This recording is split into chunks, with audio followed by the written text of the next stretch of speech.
coming online, meaning small modular reactors will do nothing to reduce our reliance on foreign oil.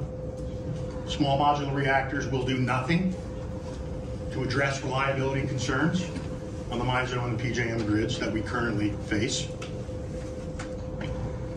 And SMRs will do nothing to reduce emissions, address climate change as they become a distraction from off-the-shelf, affordable, available technologies today that can be deployed. This has been proven out by we now have an Indiana utility with small modular reactors in their most recently updated IRP, if you will, that's Duke Energy, projecting SMRs in their portfolio, I believe, beginning in 2035. So why are we here?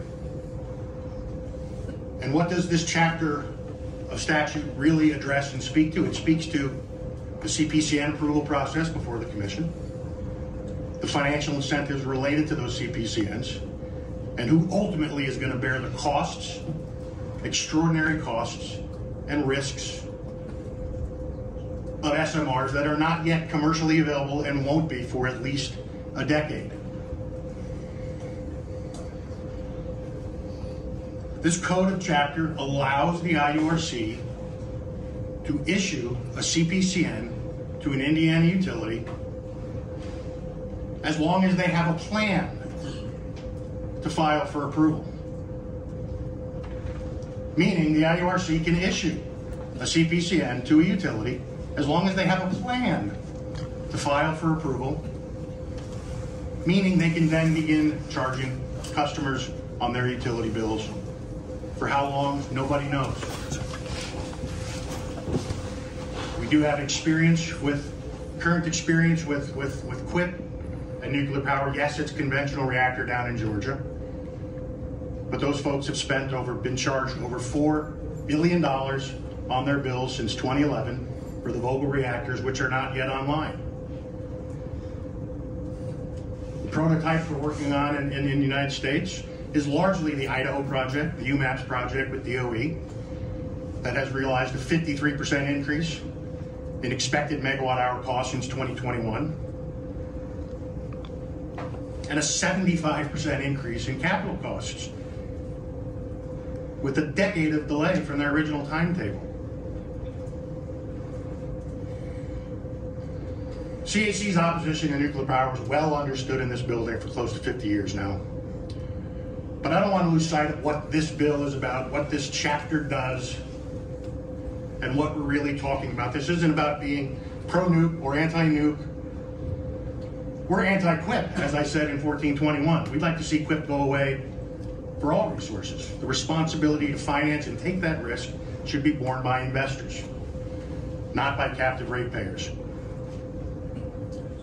CAC begs this committee to consider the ratepayers of the state of Indiana, who right now are facing extraordinary costs in their utility bills. What are we doing? This is 10 years away. We have time to have this conversation. This is about utilities using customers as a finance mechanism and increasing the costs on their utility bills, as long as they have a plan to file for approval. And that approval process, as we've heard, is upwards of $500, $600, $700 million borne on the backs of ratepayers. We urge this committee to slow down. And the last thing I'll say is we're losing sight, to your point, Representative Hatfield, well, maybe not to your point, but this is what I was thinking of when you were asking your questions. What is a small modular reactor? International Atomic Agency defines an SMR as 300 megawatts or less. Last year we kicked it up to 350. Now we're up to 480. We were told SMRs would be cheaper than conventional reactors. Based on the current cost projections for the Idaho project, they're on par on a per kilowatt basis with the Vogtle reactors down in Georgia. Those cost savings aren't being realized, and these are still conceptual. More cost increases are certain to come. I will stop there, Mr. Chairman. I appreciate the time, but Citizens Action Coalition urges this committee to think hard about the ratepayers of Indiana who are struggling with an affordability crisis, and we have time. We have time. SMRs aren't coming here anytime soon. Let's slow this train. Let's protect customers. I thank you for your time.